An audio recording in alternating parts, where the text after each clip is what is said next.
অনেকে প্রশ্ন করে যে স্যার পড়ালেখা মন বসে না, তো পড়ালেখা কিভাবে মন বসানো যায় সেই সম্পর্কে কিছু বলেন। তো পড়ালেখা কিভাবে মন বসানো যায় সেই সম্পর্কে আজকে কিছু বলবো, অবশ্যই তোমাদের উপকার আসবে। যখন তুমি পড়ার টেবিলে পড়তে বসবা, তোমার একটা লক্ষ্য থাকবে যে আমি আজকে কয় ঘন্টা পড়বো। তুমি আজকে টার্গেট করবা যে আজকে আমি কমপক্ষে 1 ঘন্টা, 2 ঘন্টা বা 3 ঘন্টা, এর চেয়ে বেশি সময় দেবো। তুমি একটা টার্গেট নিয়ে পড়তে বসবা। 2 ঘন্টা পড়ো, 2 ঘন্টা পড়ার মতো পড়বা। যে এই 2 ঘন্টার সময় কোনো মোবাইল ফোন, খাওয়া দাওয়া, কে ডাক দিল কে ডাকলো না, এসব কিছুই মাথায় চিন্তা রাখা যাবে না।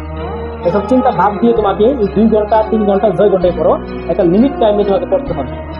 আর যদি তুমি একবার পড়ো, একবার মোবাইল দেখো, অন্যকে ডাকতেছে, খেলা ডাকতেছে, ওটা লাগবে ওটা লাগবে, এসব দিয়ে পড়া পরে নষ্ট, একদম নষ্ট হয়ে যাবে। পড়া 1 পৃষ্ঠা, তুমি যদি এই সময়টুকু 10 পৃষ্ঠাও পড়ে ফেলো, তোমার 10 পৃষ্ঠা 1 পৃষ্ঠা তোমার মাথায় ঢুকবে। তুমি পড়ছো ঠিক আছে, কিন্তু মাথায় একটা লাইনও মনে থাকবে না। তো তোমার জন্য সবচেয়ে যে গুরুত্বপূর্ণ নির্দেশনা, যখন তুমি পড়তে বসবা, পড়ার সময় তুমি আগে সিলেক্ট করবা যে কতটুকু সময় নিয়ে তুমি পড়বা। এখন তুমি হুট করে 7 ঘন্টা 8 ঘন্টা পড়বা, এরকম কখনো কার দ্বারা সম্ভব না। যারা পড়তে পড়তে আগ্রহী অভ্যস্ত হয়ে গেছে, তারা চাইলে দিনে 24 ঘন্টার মধ্যে 3 ঘন্টা বাদ দিয়ে বাকি সব সময় পড়তে পারবে। তার একটা বাস্তব উদাহরণ হচ্ছে, যারা অ্যাডমিশন পরীক্ষার্থী দেখবা, যাদের মেসে বা বাসায় বা হোস্টেলে যেখানেই বলো, অ্যাডমিশন পরীক্ষার্থী যারা রয়েছে, যারা ভালো কিছু আশা করা যায়, ভালো কিছু করবে, ওদেরকে দেখবা ওরা 3 ঘন্টা 4 ঘন্টা বাদ দিয়ে সর্বোচ্চ বাকি সব সময় পড়াটা ব্যস্ত। এমনকি বাথরুমে গেলে পড়ালেখা ব্যস্ত। ওরা মানে ওদের এমন একটা পরিস্থিতি তৈরি হয় যে পড়া ছাড়া কিচ্ছু বুঝবে না। তো যারা এইচএসসি পরীক্ষার্থী সাবজেক্টে যারা রয়েছে, সামনে যারা আসতেছে, বা এইচএসসি 27 শিক্ষার্থী যারা রয়েছে, তো তোমাদের একটা রুটিন বলি। রুটিনটা হচ্ছে, তুমি মনে করো নতুন, তুমি ফার্স্ট একদম নতুন, মনে করো তুমি এখনো শুরু করো নাই, আমি এই রুটিনটা করে দিচ্ছি। তুমি প্রথমে টার্গেট করবা যে তুমি কতটুকু সময় নিয়ে পড়বা। আজকে তুমি 4 ঘন্টা সিলেক্ট করলা, আজকে আমি 4 ঘন্টা পড়বো, কালকে তুমি 1 ঘন্টা বাড়াও, কালকে 5 ঘন্টা পড়বা, পরের দিন আরো 1/2 ঘন্টা বাড়াও, আরো 1 ঘন্টা বাড়াও। এরকম ভাবে দেখবা তুমি আস্তে আস্তে পড়ার প্রতি আসক্ত হয়ে গেছো। আর যদি পড়ার প্রতি আসক্ত হয়ে যাও, তোমার পড়া ছাড়া কিচ্ছু ভালো লাগবে না, খালি পড়তেই মন চাইবে। ঠিক আছে, একবার পড়ে দেখো, মিলাই দেখো, আমি যাবে পড়তাম, আমার রুটিনটা তোমারে। তো প্রথমে সময় টার্গেট করবা, তারপর তুমি কোন বইটা নিয়ে বসবা, বইটা সিলেক্ট করবা যে আজকে আমি এই বইটা পড়বো, এবং এই বইয়ের জন্য যে অধ্যায়টা আছে, এই অধ্যায়টা তুমি সিলেক্ট করবা যে আমি কোন অধ্যায়টা করবো। এখন এই আর্টসে যারা রয়েছে, তো আর্টসের বিষয়টা আমি বলতেছি। তো অনেকে একটা অধ্যায় সিলেক্ট করে যে আমি আজকে একটা অধ্যায় পড়বো। আমি ধরলাম অধ্যায় আজকে পড়বো 2 অধ্যায়, 2টো অধ্যায় পড়বো। এখন যে কোনো বই বলো আর্টসের জন্য, যে কোনো বই বলো, আর্টসের যে বিষয়গুলো রয়েছে প্রত্যেকটা অধ্যায় থেকে, প্রত্যেকটা টপিক থেকে প্রশ্ন আসবে না, 100% গ্যারান্টি। তো তোমাকে সিলেক্ট করতে হবে যে একটা অধ্যায় থেকে কোন টপিকগুলো সবচেয়ে গুরুত্বপূর্ণ, কোন টপিক থেকে প্রশ্ন আসছে, ওই টপিকটা ভালো করে করতে হবে। এখন একটা টপিক আছে, যে টপিক থেকে কখনো এমসিকিউ আসে নাই, কখনো সিকিউ আসে নাই। এখন তুমি যদি এটা বারবার করো, যেমন কাজে আসবে, শুধু সময় নষ্ট।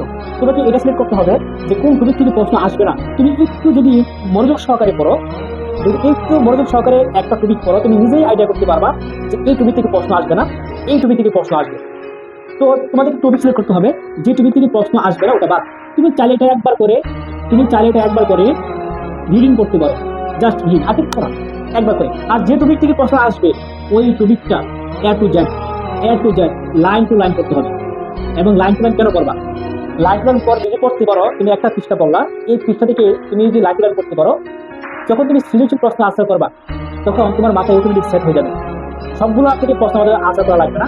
তুমি একটা পৃষ্ঠা পড়তে পারো, যে কিছু লাইন বাদ দিয়ে হলো যে মেন থিমটা আছে, ওইটা তুমি সুন্দরভাবে তুমি এক্সপ্লেন করতে পারবা। তো সেই জন্য বলছি, যে টপিক থেকে প্রশ্ন আসবে ওটা ভালো করে করবা। আর করার পর এটা যে মেন টপিকটা, এটা মাথায় সেট করে রাখবা। কারণ তোমাকে সৃজনশীল আনসার করতে হবে। আর সৃজনশীল মানে হচ্ছে তোমাকে নিজে গুছিয়ে লিখতে হবে, নিজের মেধা খাটিয়ে গুছিয়ে লিখতে হবে। কারণ পরীক্ষার হলে তোমাকে জাস্ট একটা প্রশ্ন দেওয়া হবে, যে প্রশ্নে তোমাকে 11টা কোয়েশ্চন থাকবে। আর এই কোয়েশ্চন থেকে তোমাকে মেধা খাটিয়ে তোমাকে সিকিউ আনসার করতে হবে। ওইখানে তোমাকে কোনো বই দেওয়া হবে না যে বই থেকে বুঝে থেকে তোমাকে লিখতে হবে। তোমাকে জাস্ট প্রশ্ন দেওয়া হবে, সেই প্রশ্ন থেকে মেধা খাটিয়ে তোমাকে লিখতে হবে। সেজন্যই বললাম, যে টপিক থেকে প্রশ্ন আসবে ওই টপিকগুলো ভালো করে আয়ত্ত করতে হবে। বারবার পরীক্ষার আগ পর্যন্ত রিভিশন রাখতেই হবে। যদি রিভিশন রাখতে পারো, দেখো তোমার এমন টপিক আছে যে পুরোপুরি মুখস্থ হয়ে গেছে। যখন তুমি টেবিলে পড়তে বসবা, মনে করো আজকে আমি বই নিয়ে বসা হচ্ছে পৌরনীতি, যে পৌরনীতির প্রথম পত্র। আজকে আমার দিন হচ্ছে পৌরনীতি প্রথম পত্র। এখন পৌরনীতি প্রথম পত্রে আমি একটা বের করলাম, বের করার পর যে টপিকগুলো থেকে প্রশ্ন আসে না, ওই টপিকগুলো আমি স্কিপ করলাম। যেখান থেকে প্রশ্ন আসবে, আমি খাতা কলম নিয়ে ওই টপিকগুলো দাগিয়ে আগে এমসিকিউ করবো। তাই কি করবো, আগে এমসিকিউ গুলো পড়ে ফেলবো, যে সালগুলো আছে নোট করে পড়ে ফেলবো। তারপর দেখবা সালগুলো বাদ দেওয়ার পর কিছু লাইন আছে, এগুলো বাদ। যারা 9-10 পরে আসছো, 6-7 পরে আসছো, যে প্রত্যেকটা লাইন আন্ডারলাইন করে করতে হয়, এখন তোমরা বড় হয়েছো, তোমাদের লাইন টু লাইন করার কোনো প্রয়োজন নাই। এখন তোমরা বড় হয়েছ, একটু মেধা খাটিয়ে একটু আধুনিকতার মাধ্যমে করতে হবে। তো সেই জন্য বললাম, প্রথমে এমসিকিউ গুলো ভালো করে পড়ে ফেলবা।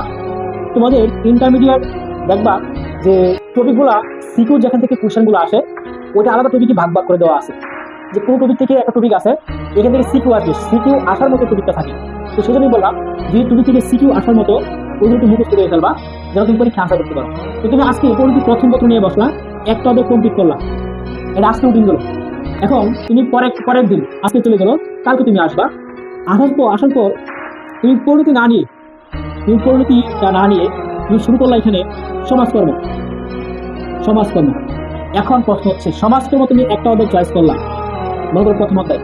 এইটা শুরু করার আগে মিনিমাম 30 মিনিট হাতে সময় নিয়ে এই যে গত ক্লাসে যে প্রশ্ন পরিণতি বিষয়টা, এইটা আবার একটু রিভিশন দিবা।